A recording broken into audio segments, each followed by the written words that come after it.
नमस्कार, आप देख रहे हैं उदयपुर न्यूज। आपके साथ मैं हूं कृतिका चौबीसा। खबरों को विस्तार से जानेंगे। फिलहाल एक नजर अब तक की तमाम बड़ी खबरों पर। अय्याश अध्यापक की एक और करतूत आई सामने। हवस बुझाने के लिए दलालों से भी है संपर्क में। उदयपुर न्यूज की खबर का फिर हुआ जोरदार असर। अय्याश की पत्नी पहुंची आईजी के द्वार।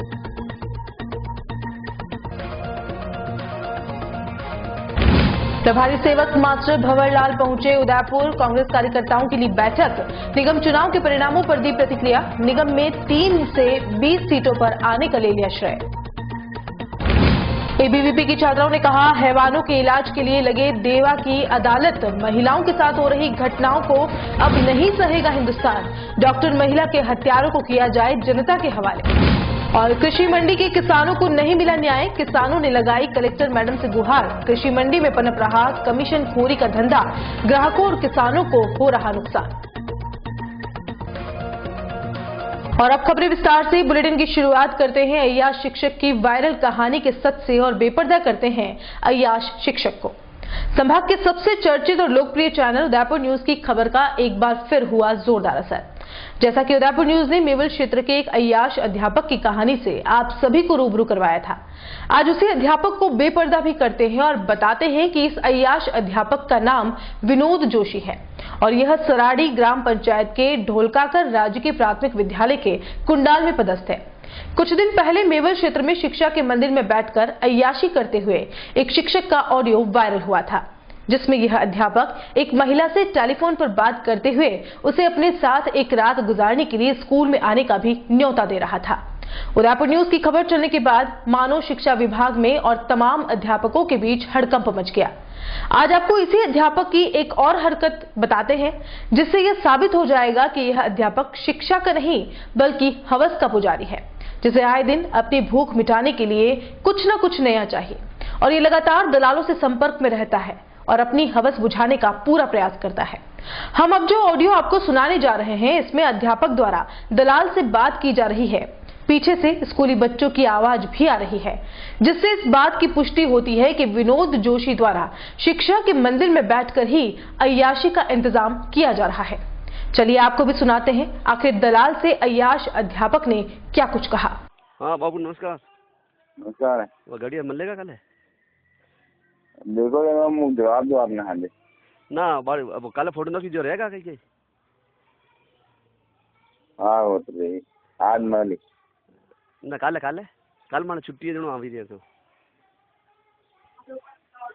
हाँ? और वो एक दिन वाला जो आ भी सके रविवार दिन में आया जो वो बता दो मोल का वेद मंगा दीजिए कल। है ठीक है, फोन कर दो देखो। हाँ बाबू मेहमान गया है? मेहमान ठीक है तो रुकेगा एक दो दिन? हाँ हाँ हाँ वो की और मारा वो मंगा दे कल हो दिवस काले बंदू। हाँ 1 तारीख दिन वा कसो कल नहीं आ गई कल मैं आयो। हाँ वो 1 तारीख दिन बहुत मंगल मारे वा हरियाली में छुट्टी है। हाँ तो वो मंगा दीजिए एक बहुत मारे है दिवस कल आ जाइए। स्पेशल दे रहे हो वो? हाँ स्पेशल मंगाना गई? बहुत मंगा दो ठीक रहेगा। हाँ तो सुना आपने किस तरह यह अध्यापक अश्लीलता की सारी हदें पार करते हुए शिक्षा के मंदिर को ही अपना अड्डा बना रहा है। अब आपको सुनाते हैं एक बेबस और लाचार औरत की कहानी, जो जीवन भर अपने दाम्पत्य जीवन के सुख के लिए तरसती रही और अब अपने पति के आचरण की जांच के लिए जिला कलेक्टर और आईजी मैडम के दर पर गुहार लगाने पहुंची है। उदयपुर न्यूज पर अय्याश अध्यापक की खबर चलने के बाद इसी अध्यापक की धर्मपत्नी भी अब अपने अधिकारों के लिए आईजी मैडम से गुहार लगाने कलेक्ट्रेट पहुंची है। पीड़िता ने बताया कि वह इसी अय्याश अध्यापक की पत्नी है और पिछले कई वर्षों से अपने दाम्पत्य जीवन के सुख के लिए तरस रही है। पीड़िता ने बताया कि विनोद कुमार जोशी का आचरण पिछले लंबे समय से सही नहीं है और इसी के चलते उसने उसकी पत्नी पर भी कई बार जानलेवा हमले किए और आज शिक्षा के मंदिर में जिस्म फरोशी जैसा घिनौना कृत्य भी इस शिक्षक द्वारा किया जा रहा है। उदयपुर जिला कलेक्टर और आईजी के द्वार पहुंची इस महिला के आंसू घड़ियाली हरगिज नहीं हो सकते, क्योंकि इस महिला ने अपने पति का वो चेहरा देखा है जिसे देखने के बाद देश की कोई भी नारी चुप नहीं बैठ सकती। अग्नि को साक्षी मानकर लिए गए 7 फेरों के बाद किसी पत्नी को ये दिन देखना पड़ेगा, ऐसा सोचना ही गलत होगा। लेकिन कलयुगी पति ने ना तो पति का फर्ज निभाया और ना ही पिता होने का। बुधवार को पत्नी और बेटे द्वारा जिला कलेक्ट्रेट पहुंचकर आईजी मैडम और जिला कलेक्टर को ज्ञापन देकर अपने पति के आचरण की जांच की मांग की है। मैं अपनी माता को लेके आज कलेक्टर मैडम के यहाँ इनको पेश करने के लिए लेके आया हूँ। पूर्व में भी हमने कलेक्टर मैडम के सामने एक ज्ञापन दिया था, जिसमें हमने मेरे पिताजी श्रीमान विनोद कुमार जी जोशी के आचरण की जांच को लेके एक कार्रवाई को लेके मांग की थी, और आज भी उस पर अभी तक कोई सही ढंग से सुनवाई नहीं हो पाई। इसलिए आज फिर से मैं एक बार अपनी माता श्री को लेके पुनः एक बार मैम के सामने पेश किया इनको, और साथ ही साथ आईजी मैडम के सामने भी इनको मैं अभी पेश करने जा रहा हूँ। और हमारी मांग यही है कि उनकी जो भी हमारे पास जो उनके सबूत मिले हैं, इस तरह के कुछ ऑडियो रिकॉर्ड वगैरह उनके आए हैं हमारे पास में, जिससे सीधा सा ये साबित होता है कि उनका आचरण बिल्कुल उचित नहीं है, उनका चरित्र बिल्कुल नीच किस्म का है, और मेरी माता को बहुत दुखी किया उन्होंने। और शुरू से मारपीट आज दिन तक, जब से उनकी शादी हुई तब से आज दिन तक उनके साथ बहुत मारपीट हुई है। एक बार तो इतना मारपीट की कि इनके पेट में 2.5 किलो की गठान, यहाँ हाल ने एमबी हॉस्पिटल में इनका ऑपरेशन हुआ है, जिसका भी पूरा खर्चा मेरे नाना जी द्वारा वहन किया गया। आज दिन तक उन्होंने पति होने का मेरी माता को कोई सुख नहीं दिया, ना ही हम दोनों भाइयों के लिए कोई भी पढ़ाई वगैरह का उन्होंने खर्चा आज दिन तक उठाया। तो हम कलेक्टर मैडम और आईजी मैडम से सीधा सीधा न्याय की मांग करते हैं। सर, जैसा कि अगर उनकी जो ऑडियो टेप वगैरह आए और एक दो जो चीज़ें मेरी माता जी को पता है उनके बारे में, तो उसको हिसाब देख के, तो ऐसा देख के तो बिल्कुल भी नहीं लगता कि वो बच्चों के भविष्य को उज्जवल कर पाएंगे। क्योंकि जो व्यक्ति अपने खुद का घर नहीं संभाल पाया, वो उन बच्चों को क्या शिक्षा दे पाएगा। और साथ ही साथ उनके पिताजी, मतलब मेरे दादाजी, वो भी उनको श्रेय देते हैं हर बात के लिए कि ऐसी बीवियाँ तो तेरे को 1000 मिल जाएगी, रस्ते पड़ी है। आजकल तो औरतें चिल्लरों में मिलती है। मेरे सास और ससुर और सब मेरे ऊपर बोलते कि इसको तो मार क्या करता है, 25-25 पैसे में बहुत औरतें मिलती है। ऐसे करके मुझे 30 साल हो गए शादी की, तो अभी तक कोई मतलब मेरे आदमी दाम्पत्य जीवन उसने नहीं निभाया है। जैसे तैसे करके, मतलब जैसे कुत्ते की जिंदगी हो, वैसे मैं इन दोनों बच्चों को बड़ा किया। और मेरे अब मैं उनके आचरण की जांच पूरी करना चाहती हूँ, और मुझे खर्चा वगैरह मेरे दोनों बच्चे का। एक बार मेरे बीएड में अभी बच्चे का नंबर आया था, तो उन्होंने बोला मेरे पास में पैसे ही नहीं है। ऐसे करके मैंने दूसरों से उधार लाके उन पैसे मेरे बच्चे के बीएड में भरे, और इस तरह से मुझे परेशान करता और बोलता कि ये मैं इससे मतलब परेशान हूँ, और मेरे जीवन का खतरा इससे, मैं इतनी बीमार, और मेरे ऊपर इन्होंने इतनी लाठीचार्ज की, मेरे को पीटा, और मेरा एक बार मतलब एमबी हॉस्पिटल में गठाना 2.5 किलो की निकाली। और मैं उनको क्या परेशान करूँ, वो उल्टा मेरे को परेशान कर रहे इस तरह से। 2 बार थानों में, और उनकी माँ के नॉमिनी में मैंने जांच करा, नॉमिनी का नाम मेरा कटवा के उनकी माँ का नाम लगवाया अभी सर वापिस। तो मैंने 2 बार जिला शिक्षा अधिकारी को उन सबको मैंने ज्ञापन भी दिया, तो उन्होंने सर गांव के ही 1-2 हैं जो बाहुबली लोग हैं, वो उनके साथ में ऐसा मतलब मेरे साथ में इतना खिलवाड़ करके उनको आगे ऊंचे कर रहे हैं। आज भी सुबह निकल गए 7 बजे वो सब। तो देखा आपने, रोती बिलखती पत्नी अपने अधिकारों के लिए किस तरह लड़ रही है, और एक शिक्षक है जो अपने हवस बुझाने के लिए शिक्षा के मंदिर की चौखट पर बैठकर अपने इंतजाम में लगा है। लेकिन जब भी किसी महिला के साथ अन्याय हुआ है, मेवाड़ उसके साथ खड़ा हुआ है, और आज भी इस पीड़ित महिला की मदद के लिए कई हाथ आगे आए हैं, जिसमें राष्ट्रीय ब्राह्मण युवजन सभा ने भी लिखित में कलेक्टर को ज्ञापन देते हुए अय्याश शिक्षक के खिलाफ कड़ी से कड़ी कार्रवाई कर उसे तुरंत प्रभाव से निलंबित करने की मांग की है। साथ ही कई सामाजिक संगठन भी सामने आए हैं। मेवल क्षेत्र के सर्व समाज युवा शक्ति, टीम स्वामी विवेकानंद और विश्वविद्यालय के छात्र नेताओं ने सलूम्बर के राजकीय उपखंड अधिकारी को ज्ञापन देते हुए विनोद कुमार जोशी को तुरंत प्रभाव से निलंबित करने की मांग की है। साथ ही शिक्षा के गलियारों में इस बात की भी चर्चा है कि किसी अधिकारी की मिलीभगत के बिना इतना बड़ा कारनामा कर पाना नामुमकिन है। इसलिए जिला शिक्षा अधिकारी की संलिप्तता की भी जांच किए जाने की मांग की है। शिक्षा के मंदिर में बैठकर जिसमें फरोशी से अपनी प्यास बुझाने वाले इस शिक्षक की हकीकत से आज उदयपुर न्यूज ने आपको अवगत कराया है। उदयपुर न्यूज भी अय्याश शिक्षक की कठोर शब्दों में भत्सना करता है। आज हमने उपरोक्त विषय में ज्ञापन दिया है। जो उत्पीड़न परिवार सहन कर रहा है उसके खिलाफ हमने कलेक्टर मैडम को ज्ञापन दिया है और हमने ये मांग की है कि उपरोक्त शिक्षक, क्योंकि शिक्षा के मंदिर में ऐसा व्यक्ति की जरूरत नहीं है, जो जिस तरह की उनकी जो गतिविधियां सामने आई है, ऐसे व्यक्ति की शिक्षा के मंदिर में कोई जरूरत नहीं है। तो हमने उपरोक्त शिक्षक के खिलाफ ज्ञापन दिया है कि इसको पदमुक्त कर देना चाहिए। उदयपुर की कृषि मंडी में किसानों के साथ हो रहे अन्याय के खिलाफ अब सभी किसान एकजुट होने लगे हैं। आपको बता दें कि उदयपुर न्यूज ने किसानों के साथ हो रहे अन्याय और सब्जी माफियाओं द्वारा की जा रही कमीशन खोरी की खबर आपको दिखाई थी, जिसके बाद कृषि मंडी प्रशासन भी हलचल में आया। लेकिन अब तक करीब 3 दिन गुजर जाने के बाद भी कृषि मंडी प्रशासन द्वारा किसानों को राहत नहीं दी गई है। इसलिए आज सभी किसान एकजुट होकर जिला कलेक्ट्रेट पहुंचे और किसानों के हक की मांग को लेकर जिला कलेक्टर को ज्ञापन सौंपा। किसानों ने बताया कि सविना कृषि मंडी में एक स्थान किसानों के लिए आवंटित किया हुआ है, जहां पर कृषि जिंसों की खुली बिक्री की जा रही है। वहां पर कृषि मंडी प्रशासन द्वारा एक नोटिस भी चस्पा है, जिस पर अतिक्रमण और भंडारण करने जैसी बातों को दंडनीय अपराध बताया गया है। इसके बाद भी खुली बिक्री के लिए आवंटित की गई जगहों पर सब्जी माफियाओं का कब्जा है और कमीशन खोरी का एक बड़ा खेल इस जगह पर पनप रहा है, जिसमें बड़े अधिकारियों की मिलीभगत होने की भी संभावना है। उदयपुर के आसपास के गांवों से आने वाले किसान जो अपनी सब्जी लेकर कृषि मंडी पहुंचते हैं, उनसे ये कमीशन एजेंट सब्जी खरीदते हैं और कमीशन काट कर किसानों को पैसा देते हैं। उसके बाद ग्राहकों को भी कमीशन जोड़कर सब्जी बेच दी जाती है।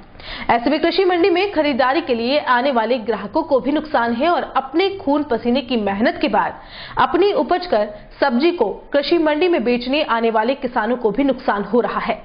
ग्राहकों को नुकसान और किसानों को नुकसान, लेकिन फायदा सिर्फ बिचौलियों को यानी कि कमीशन खोरों को।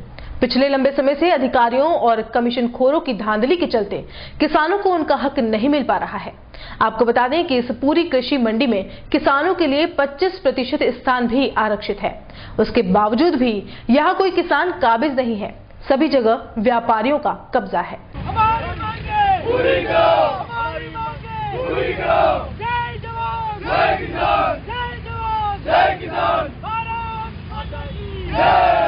प्रतिदिन फल सब्जी मंडी में हमें हमारे खुद की उगाई हुई और हमारी पैदा की हुई सब्जियां हम लेके जाते हैं। वहाँ पे हमारे किसानों के लिए खुली बिक्री के लिए हमारे किसानों के लिए एक चबूतरा बना हुआ है। उस पे हमें इससे पहले हम वहाँ बैठते थे, तो पर धीरे धीरे हमारे को व्यापारियों ने भगा दिए वहाँ से, और वहाँ पे सब व्यापारियों ने कब्जा कर दिया। और हाँ, हम चाहते हैं कि हमारे को चबूतरे खाली मिले ताकि हम हमारी सब्जी ले जाके खुद बेच सके, और हमें हमारा कांटा बाट रखने के लिए हमें वहाँ पे हमारी व्यवस्था होनी चाहिए कि हम हमारा कांटा बाट भी रख सकते हैं। किसान घर से ले जा रोज कांटा बाट नहीं ले जा सकता। आप लोगों को जगह नहीं मिल पाई है? ये वहाँ जितने भी व्यापारी हैं उन्होंने सबने उस चबूतरे पे कब्जा कर दिया। इस कारण वो बाहर से माल मंगवा के वहाँ पे भंडारण कर देते और स्टॉक कर देते, तो वहाँ खाली जगह मिलती नहीं, तो हम बेच नहीं पाते। प्रतिदिन मंडी के अंदर सब्जियां लेके जाते हैं हमारे हजारों किसान। मंडी के अंदर हमारे बहुत भारी समस्या है, विगत कई वर्षों से समस्या है, कई बार हमने उठाया, लेकिन अभी तक मंडी प्रशासन और जिला प्रशासन ने कोई कार्रवाई नहीं की है। आज हम ज्ञापन देने आए हैं यहाँ। मंडी के अंदर हमारे हजारों किसान सब्जियां लेके आते हैं, उनको सब्जियां कई वर्षों से सड़कों पे बैठ के बेचनी पड़ रही है। उनका खुद खून पसीने से बाई हुई जो सब्जियां है वो बेच नहीं पा रहे हैं, और उनको जबरन आड़तियों के मार्फत मतलब सब्जी बेचनी पड़ रही है। जो सब्जी बेचते हैं उस पर आड़ती कमीशन लेते हैं। वो हम कमीशन चाहते हैं कि हमारे बीच से जो कमीशन जो आड़ती लेते हैं वो भारी भरकम कमीशन होता है, जो हमारे जितना हमें मुनाफा नहीं होता है उससे ज्यादा वो कमीशन हमसे ले लेते हैं। हम चाहते हैं कि वो कमीशन हमसे नहीं ले, हम अपनी सब्जी सीधी बेचें। हम किसान लोग अपने उपभोक्ताओं को सब्जी खुद सीधी बेचने के लिए सक्षम है, लेकिन वहाँ जो मंडी प्रशासन के द्वारा और जिला प्रशासन के द्वारा जो आड़तियों को बैठाया गया है, जो दुकानें उनको आवंटित की गई है, उसके अलावा जो किसानों के लिए जो बैठने के लिए स्थान आवंटित किया गया है, आड़ती उस जमीन पे के ऊपर भी बैठ गए हैं और किसानों को बैठने नहीं दे रहे हैं। आपसे कितना कमीशन ले रहे हैं? हमारे से 10 से 15% कमीशन ले रहे हैं, और इसके बारे में कोई लिखित में वो नहीं देते हैं, रसीद नहीं देते हैं। और मंडी प्रशासन को हमने इस बारे में शिकायत भी की, लेकिन मंडी प्रशासन कहता है हमारे को लिखित में दो, जबकि सब आड़ती कमीशन ले रहे हैं, सब किसानों से कमीशन ले रहे हैं, लेकिन लिखित में नहीं होने के कारण मंडी प्रशासन कोई कह रहे हैं हम कोई कार्रवाई करने के लिए सक्षम नहीं है। कई पीढ़ी से हमारे बाप दादा सब्जी बेच रहे हैं, उनको सब्जियों के भाव भी नहीं मिल पाते हैं और मंडी में जो भी माल लेके आ रहे हैं लोकल किसानों की कोई पूछ नहीं, बाहर से अहमदाबाद से सूरत से बाहर का माल मंगा के ये लोग कमीशन पे बेच रहे हैं आड़ती लोग, और किसानों की कोई सुनवाई नहीं है। चबूतरे भी किराए दे रखे हैं इन्होंने, मंडी में साइकिल स्टैंड पे खड़ी करने की जगह नहीं है, गाड़ी खड़ी करने की जगह नहीं है, और आड़त ले रहे हैं 10%, जबकि आड़त गवर्नमेंट ने माफ कर रखी है। किसानों से आड़त नहीं लेनी है, जो भी खरीदार आएगा उससे आड़त लेनी है। इन्होंने दोनों तरफ से ले रहे हैं, किसानों से भी ले रहे हैं और जो खरीदार है उससे भी ले रहे हैं, दोनों तरफ से कमा रहे हैं। प्रशासन से लिखित रूप में दे चुके हैं और कई बार शिकायत की है, और पिछले 5 साल पहले हम लोगों ने आड़त माफ की, उस समय पत्थर भी खाए हैं। कुकाराम जी डांगी है, खैले को गुड़ा नेता जी किसान नेता, उनका भी हाथ टूट गया था, फ्रैक्चर हुआ था, उन लोगों ने हमला किया ऊपर। और ललित जी मनारिया है मानेव की मादरी से, उन्होंने उनके ऊपर भी इन्होंने गाड़ी खड़ी करने के लिए झगड़ा किया, सब चबूतरा वालों ने और सब आड़तियों ने। सब हम लोग ये चाहते हैं कि हमारे लिए व्यवस्था की जाए वहाँ बैठने की, जो कृषि मंडी में आवंटन हुए हैं, सब्जी मंडी में पीछे चबूतरे पे नाले पे जो दुकानें बनाई है वो हमारे को दी जाए। पूरा प्लेटफॉर्म बना हुआ है, इन लोगों ने सब पे कब्जा कर रखा अवैध रूप से। कम से कम 5-4 किसान है उदयपुर इलाके के, 22 किसानों को पट्टे मिले हुए हैं। वो पट्टे यूँ कहते हैं हमारे को सेक्टर 14 में सेक्टर 11 में जाके बैठो, यहाँ के पट्टे नहीं है। जबकि उपभोक्ता डायरेक्ट सब्जी मिलेगी, हरी सब्जी मिलेगी और सस्ती मिलेगी, कमीशन नहीं देना पड़ेगा उनको, तोल पे हम लोग बराबर देंगे, किसान डायरेक्ट ताज़ा सब्जी देंगे, ये हमारे से खरीद लेते हैं, फिर उनको ऊंचे दामों में बेचते हैं वापस, 1 के 2 कमारे। आज आप जाके देखो वहाँ वोटर आईडी चेक करो हर दुकानदार का, उसके परिवार के 5-5, 10-10 आदमी बैठे हुए हैं, और किसान एक ही बैठा हुआ है, उसको उसका माल बच गया तो उसको घर ले जाना पड़ता है, रखने भी नहीं देते वहाँ पे, न कांटा बाढ़ रखने देते हैं, कोई व्यवस्था नहीं किसानों के लिए। जिला कलेक्टर पहुंची अखिल भारतीय विद्यार्थी परिषद की 200 छात्राओं का आक्रोश ऐसा था कि मानो वो जिला कलेक्टर से देवा की अदालत लगाने की मांग कर रही हों। आपको बता दें कि देश में महिलाओं के साथ लगातार बढ़ रही घटनाओं के विरोध में अब कई सामाजिक संगठन सामने आने लगे हैं। हैदराबाद में हुए डॉक्टर महिला के साथ रेप के बाद उसे जलाए जाने की घटना के बाद भी आरोपियों के खिलाफ अब तक कोई कार्रवाई नहीं होने के कारण अब लोगों में आक्रोश बढ़ता जा रहा है। अखिल भारतीय विद्यार्थी परिषद के बैनर तले आज मीरा कन्या महाविद्यालय की करीब 200 छात्राएं जिला कलेक्ट्रेट पहुंची और प्रशासन के खिलाफ जमकर नारेबाजी की। साथ ही जिला कलेक्टर को ज्ञापन सौंपते हुए हैदराबाद में हुए निर्मम हत्याकांड के बाद टोंक में हुई मासूम के साथ की घटना से जहां पूरा देश आहत है, ऐसे में अब तक आरोपियों के खिलाफ कोई कार्यवाही नहीं होने से नाराजगी जताई और आरोपियों को जनता के हवाले करने की मांग की है। हम सब यहाँ पे आए हुए लगभग 200-300 लड़कियां होगी और हम कलेक्टर को यहाँ पे ज्ञापन देने के लिए आए हैं कि उन हत्यारों को सजा दी जाए कड़ी से कड़ी। अगर सरकार ये कोई कदम नहीं उठा सकती है तो या तो फिर इनको जनता के हाथ में सौंप दिया जाए तो हम देख लेंगे, या फिर जनता फैसला कर देगी। अगर उनसे ऐसा कोई कदम नहीं उठा जा रहा है तो वो जनता को दे देना चाहिए। क्यों इतने कोर्ट में जाना, केस होना, ये करना वो करना क्यों हो रहा है अब तक? क्यों? जबकि हिंदू मुस्लिम ऐसा होता तो अभी चला जाता और ये भी हो जाता, ये हिंदू है मुस्लिम है, इतने हंगामे हो जाते, मोमेडन के इतने सारे आ जाते, तो अब कहाँ गए? और कहाँ राजपूताना, कहाँ सब कहाँ गए? अब वो सबको भी तो आना चाहिए। और मैं सबसे यही कहना चाहती हूँ, मुझे आज इतनी शर्म आती है कि हमारे देश में ऐसे राक्षस जन्म लेते हैं और उन घर वालों पे शर्म आती है कि वो अपने बच्चों को ऐसे संस्कार देते हैं। ऐसे संस्कारों के कारण बच्चे ऐसे गलत कदम उठाते हैं और उन पर मुझे इतनी शर्म आती है। वो इतना गंदा कैसे, इतना कैसे गिर सकते हैं? वो किसी लड़की को जला दिया, मतलब बिल्कुल इंसानियत नाम की कोई चीज ही नहीं है उनमें।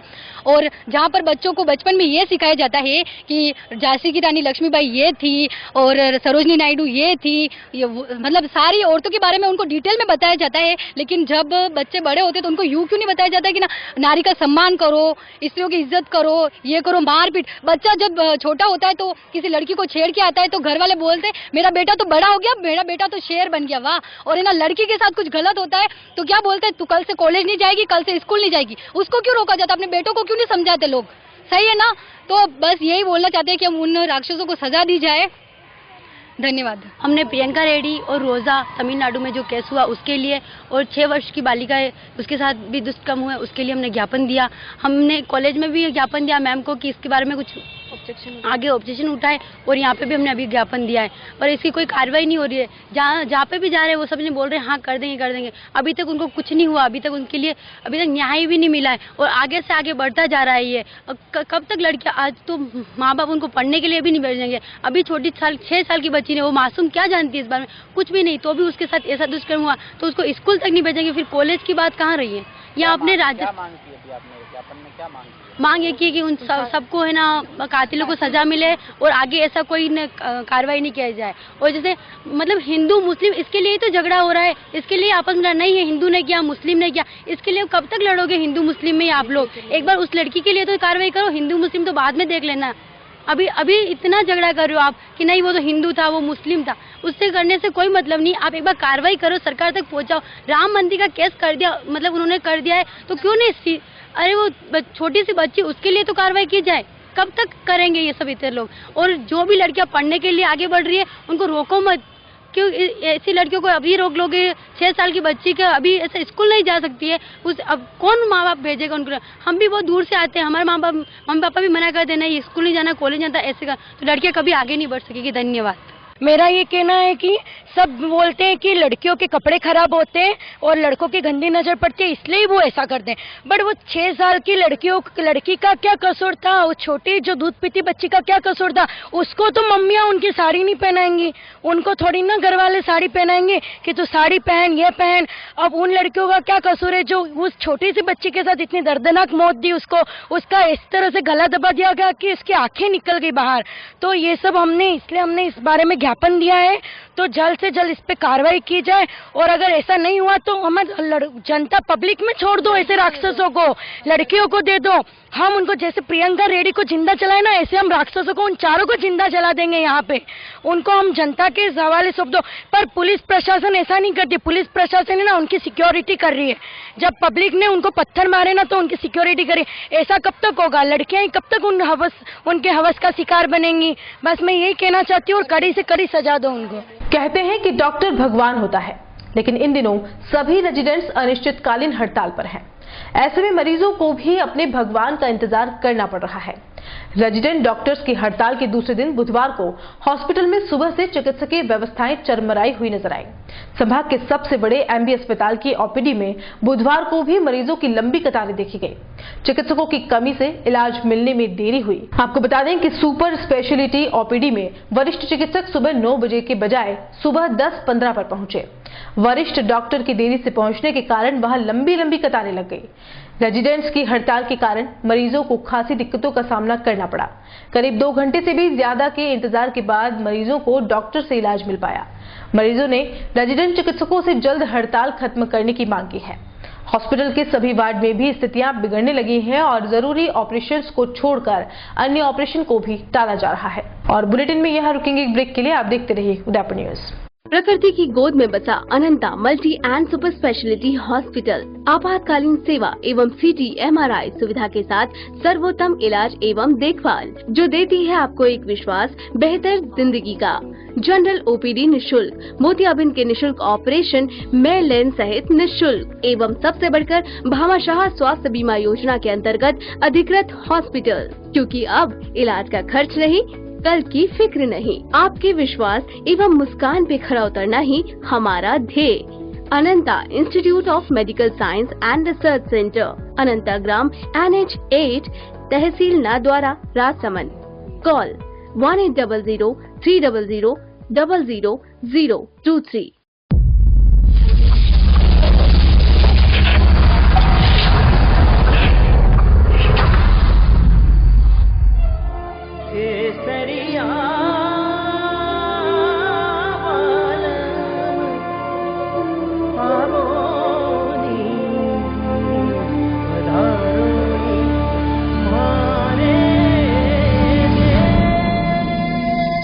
उदयपुर में 19 से 21 दिसंबर को शोभापुरा 100 फीट रोड स्थित अशोका ग्रीन पैलेस में Udaipur hospitality and catering conclave और इंडियन फूड कार्निवल 2019 का आयोजन होगा।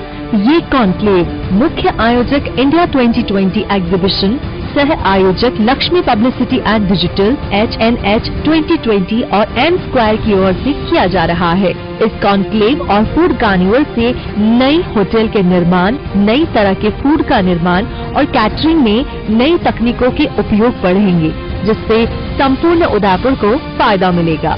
इस कॉन्क्लेव में kitchen equipment, port and hotel hospitality technology, food and beverage accessories, food decor and food display equipment, fast food kitchen equipment, mocktail accessories, housekeeping accessories, cutlery, tableware cloth, chafing dish, laundry, hotel room की सजावट में उपयोग आने वाले bag, गद्दे, TV, electronic kettle जैसे कई वस्तुओं का प्रदर्शन किया जाएगा।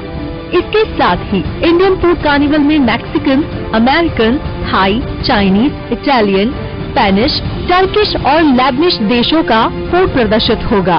कार्निवल में संबंधित देश और राज्यों के फूड स्टॉल्स को पारंपरिक अंदाज में सजाया गया है, जो अपनी खाद्य संस्कृति को पेश करेगी।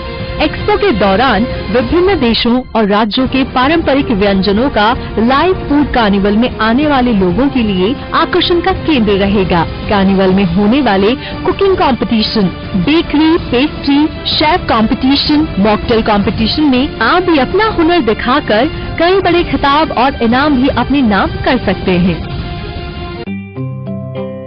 वैदेही ग्रुप लाए हैं राजस्थान का number 1 housing project Vaidehi premium housing, जहां है green park, club house facility, children play area, community hall जैसी सभी मूलभूत सुख सुविधाएं, जहां है 1 BHK 12 लाख में और 2 BHK 22 लाख में 90% तक लोन सुविधा उपलब्ध, साथ ही GST पर 80% और स्टैम्प ड्यूटी पर 50% तक की छूट।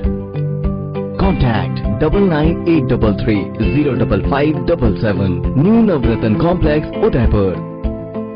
Visit www.vaidehidevelopers.com. Royal motors company पिछले 35 वर्षों से आपकी सेवा में।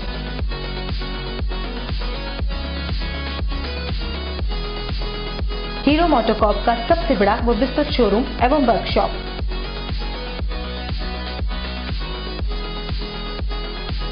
जहां आपकी 2 व्हीलर गाड़ी को मिलेंगी विश्व स्तरीय सर्विस एवं जनरल पार्ट्स की सुविधा।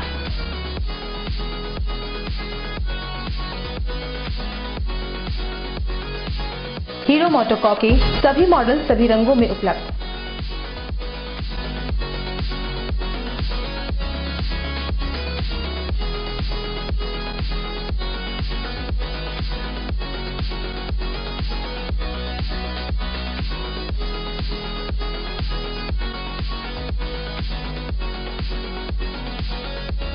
बुकिंग का लाभ उठाएं।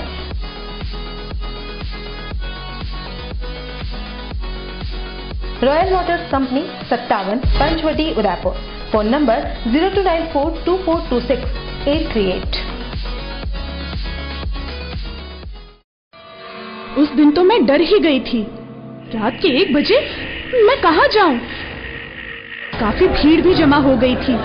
भीड़ में से किसी ने मुझे GBH ट्रोमा इमरजेंसी का कार्ड दिया। मैंने वहाँ फोन किया, सिर्फ एक कॉल करने से तुरंत एम्बुलेंस आ गई। वहाँ के डॉक्टर, नर्स और स्टाफ ने ऐसे संभाला कि मुझे कुछ पता ही नहीं चला। उफ पापा, क्या बोलूं। उसके बाद नर्स ने जब मेरे कंधे पर हाथ रखा तो मुझे एक भरोसा मिला। पापा सिर्फ एक सलाह ने सब कुछ पहले जैसा ठीक कर दिया। तू तो पागल है। पापा, आप ही तो हो हमारे सब कुछ। एक्सीडेंट, ट्रोमा या किसी भी इमरजेंसी में भरोसा कर सकते हैं सिर्फ NABH प्रमाणित GBH अमेरिकन हॉस्पिटल पर। जयपुर के बाद प्रदेश का एकमात्र NABH प्रमाणित hospital GBH American hospital, Kothibagh, Bhatt ji की बाड़ी, उदयपुर। ब्रेक के बाद आपका स्वागत है। उदयपुर जिले के प्रभारी सेवक मास्टर भंवरलाल ने निगम चुनाव के परिणामों पर भी प्रतिक्रिया दी। मेघवाल ने साफ किया कि उदयपुर शहर में कांग्रेस के पिछले सालों में निष्क्रियता के चलते परिणाम आशा अनुरूप नहीं आए हैं। चुनाव से पहले मेघवाल ने उदयपुर में बोर्ड बनने का दावा किया था, लेकिन अब परिणाम के बाद वे पहली बार उदयपुर आए तो मीडिया के सवालों पर चुनाव परिणाम का सारा ठीकरा शहर कांग्रेस पर फोड़ दिया। हालांकि पिछले बोर्ड की 3 सीटों के मुकाबले 20 पार्षदों की जीत का श्रेय वे जरूर लेकर गए। उदयपुर शहर के अंदर जिस प्रकार का वातावरण कई वर्षों से बना हुआ था कि पिछले चुनाव के समय सिर्फ मात्र 3 सीटें आई थी, लेकिन अब की बार 3 सीट के बजाय 20 सीट आई है। हमारे 10 ऐसे पार्षद बहुत माइनर वोट से, कोई 20 से, कोई 25 से, कोई 50 से, कोई 100 से नीचे 10 हमारे पार्षद चुनाव में हारे हैं। रास वाल इस बात का कि हमारे कार्यकर्ताओं ने मेहनत करने में कमी नहीं छोड़ी, मेहनत की है, एक होकर ये सबने चुनाव लड़ा है। लेकिन चूंकि उदयपुर शहर कांग्रेस कमेटी जिस प्रकार से पिछले कई वर्षों से काम नहीं कर पाई ठीक ढंग से, उसका भी असर हुआ है। इसलिए मैं आपको स्पष्ट करना चाहूंगा, आने वाले समय में कांग्रेस निश्चित तौर से उदयपुर शहर की वर्तमान के अंदर, आपको मालूम है कि वर्तमान शहर कांग्रेस अध्यक्ष 1 साल 1.5 साल से बीमार थे। यहां से दोनों ग्रामीण की 20 सीटें थी, शहर की 50 सीटें थी, सीटें हारी हुई थी। उसके बावजूद भी सभी कार्यकर्ताओं ने सभी मेहनत करके 20 सीट तो कम से कम लाए। आगामी 14 दिसंबर को दिल्ली में कांग्रेस केंद्र सरकार के खिलाफ विशाल रैली निकालने वाली है। इस रैली की तैयारियों के लिए आज उदयपुर जिले के प्रभारी सेवक मास्टर भंवरलाल मेघवाल उदयपुर पहुंचे।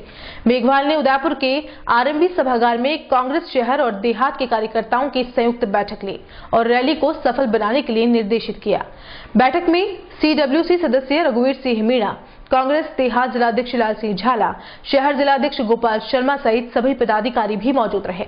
बैठक के दौरान बेरोजगारी और महंगाई बढ़ने का प्रमुख कारण केंद्र सरकार की नीतियों को बताया।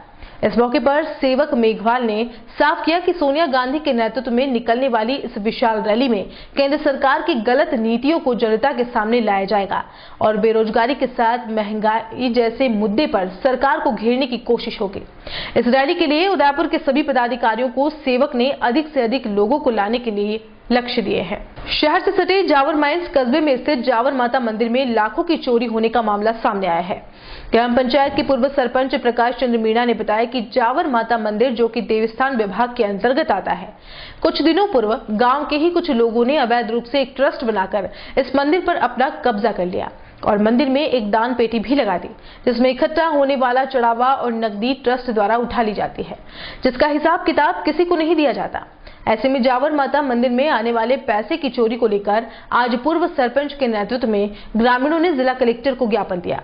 साथ ही देवस्थान विभाग के अंतर्गत आने वाले जावर माता मंदिर में प्रशासन के हस्तक्षेप की मांग करते हुए अवैध रूप से बनाई गई ट्रस्ट को खत्म करने की मांग की है। जावर माता मंदिर को लेके यहाँ कलेक्टर मैडम को ज्ञापन देने के लिए आए हुए हैं, जिसमें हमारे वार्ड पंच जी भी है, 4-5 वार्ड पंच है, जावर माई मजदूर सिंह महामंत्री आदरणीय लालू जी मीणा साहब है, कार्यवाहक अध्यक्ष आदरणीय नंगाराम जी मीणा साहब है। ज्ञापन मंदिर को लेके है, जावर माता मंदिर को लेके। उसमें क्या है कि विजयराम मीना करके है और माजी है, कचुरियाल जी करके, इन 3 लोगों ने माता जी के मंदिर के ऊपर अपना आधिपत्य जमा रखा है और ये 2008 से लगाकर आज दिन तक इन्होंने जावर माता मंदिर में दान पेटी के ऊपर कब्जा जमा रखा है। पूरा मंदिर, जो मंदिर की जमीन है, उस पर भी कब्जा जमा रखा है और ये जितना भी माता जी से इनकम होती है दान पेटी से, वो पूरा अपने निजी उपयोग में लेते और दादागिरी कर रखी है पूरी तरह से और अपना आधिपत्य जमा रखा है। और हमने जावर माता मंदिर को लेके 4-5 बार पूरे गांव को इकट्ठा भी करा है। उसमें ये टालमोल जवाब देते और हमने हिसाब किताब भी पूछा कि भाई आप जो माता जी की इनकम सोर्स है, जो पैसा है, उसका हमारे को हिसाब बताओ। और इन्होंने देवस्थान विभाग में, जो जावर माता मंदिर है देवस्थान विभाग के अंतर्गत है, तो इन्होंने एक अनलीगल तरीके से कोई ट्रस्ट बना रखा है और उसका अपना निजी उपयोग में ले रहे हैं जो भी पैसा आ रहा है। तो हमने पूछा भी था कि पैसा बताओगे। एक बार इन्होंने कोई एक्सेल में सीट बना के दिखाया था कि भाई 715 रुपये, 3715 रुपये है, 3200 है और ईयर वाइज कभी ऑडिट भी नहीं कराई, कभी इन्होंने चुनाव भी नहीं कराया। यहाँ तक कि हमारे गाँव के जो 4-5 लोग थे, उन्होंने अपने तरीके से, आदरणीय लालू जी मीणा साहब भी उसमें सचिव थे, तो उन्होंने अनलीगल तरीके से तो मामला इन्होंने पता चल गया, पूछा इन्होंने, तो फिर इन्होंने भी रिजाइन दे दिया। 4-5 मेंबर थे, उन्होंने भी रिजाइन दे दिया। तो सारा काम गलत तरीके से हो रहा है। खाली इनका मतलब मोटी पैसा का ही मतलब है। माता जी का जितना भी हो रहा है, यात्री आ रहे हैं, उनकी तरफ से कोई 1% भी कोई उपयोग के लिए चीज़ नहीं हो रही है। तो हम जी बिल्कुल चोरी हुई। आप जावर माता ग्राम पंचायत जावर के माध्यम से वो चील चस्पा करी थी 29/3/2019 को। तो 7-8 महीने बाद बिना सूचना दी इन्होंने अपने तरीके से वो सील तोड़ के वो सारा पैसा चुरा ले गए, जो 15 से 20 लाख रुपए के अंतर्गत हो सकता है, तो उसका भी आज दिन तक कोई हिसाब नहीं है। तो हम कलेक्टर मैडम से यही निवेदन करने के लिए आए हैं, तो इसको पूरी तरह से अपने अधीन लेके जो भी माता जी का है वो विधिवत तरीके से और सुचारू रूप से चले और लोगों को लाभ मिले इसका। जैसा कि आपने बताया मेरा साल 2014 जी नहीं, उससे पहले इससे पहले पापा सरपंच थे, अभी भी इनकी पत्नी है, वाइफ सरपंच है। आप खुद गाँव का किस तरीके से माहौल चलता है, क्या दशा रहती है? नहीं सर, कार्रवाई तो हमने देवस्थान विभाग में भी ज्ञापन अपना दे रखा, पर अभी तक उसका कोई शॉर्ट आउट हुआ नहीं है। राजस्थान सरकार द्वारा शुरू की गई टेलीमेडिसिन सेवा जो प्रदेश के 100 चिकित्सालयों में चल रही है, इस सेवा के उपयोग में स्थानीय गुलाब सिंह शक्तावत सामुदायिक स्वास्थ्य केंद्र भिंडर पूरे प्रदेश में एक बार फिर प्रथम स्थान पर है। इससे पूर्व अगस्त 2019 में भी इस सेवा में भिंडर चिकित्सालय ने प्रथम स्थान प्राप्त कर पूरे राजस्थान का सिरमौर बना था। जिले के 5 चिकित्सालयों में संचालित इस योजना में लगभग पिछले 1 वर्ष से प्रथम स्थान पर है और मार्च माह में जिले और संभाग में प्रथम स्थान के साथ पूरे राजस्थान में द्वितीय स्थान पर आने के बाद इस सेवा का दायरा बढ़ता गया और नवंबर माह में फिर से पूरे प्रदेश में प्रथम स्थान पर है। यहाँ के गंभीर मरीज रोगों के उपचार के लिए निर्धारित दिनों में जयपुर, मुंबई, पूना बैठे चिकित्सा विशेषज्ञों से ऑनलाइन परामर्श सुविधाएं प्राप्त कर रहे हैं। यहाँ पर उपलब्ध अत्याधुनिक उपकरणों से रोगों की जांच में भी मरीजों को सहायता मिल रही है।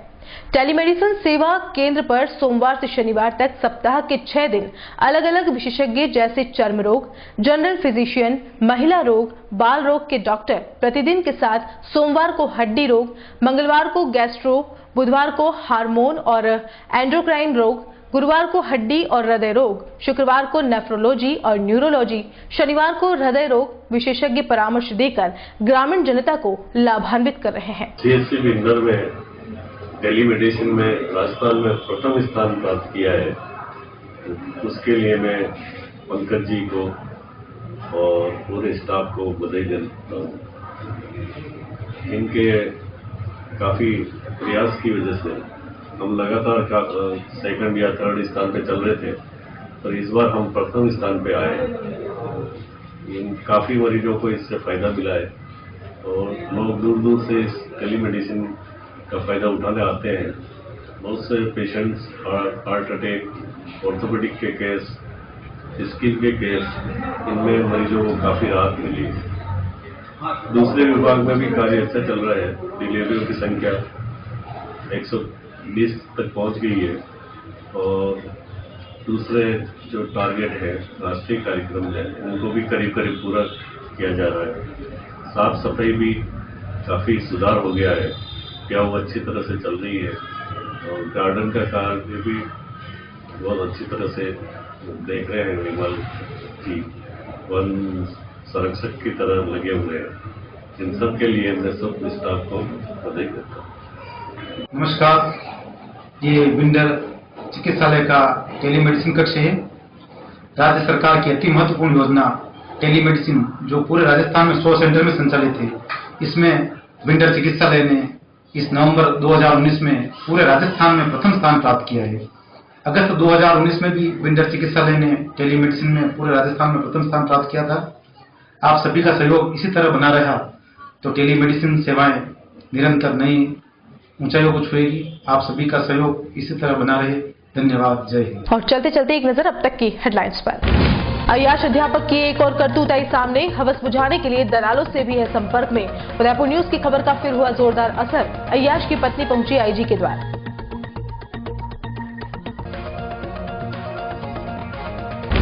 प्रभारी सेवक मास्टर भंवरलाल पहुंचे उदयपुर, कांग्रेस कार्यकर्ताओं के लिए बैठक। निगम चुनाव के परिणामों पर दी प्रतिक्रिया, निगम में 3 से 20 सीटों पर आने का ले लिया श्रेय। एबीवीपी की छात्राओं ने कहा, हैवानों के इलाज के लिए लगे देवा की अदालत, महिलाओं के साथ हो रही घटनाओं को अब नहीं सहेगा हिंदुस्तान। डॉक्टर महिला के हत्यारों को किया जाए जनता के हवाले। और कृषि मंडी के किसानों को नहीं मिला न्याय, किसानों ने लगाई कलेक्टर मैडम से गुहार। कृषि मंडी में पनप रहा कमीशन खोरी का धंधा, ग्राहकों और किसानों को हो रहा नुकसान।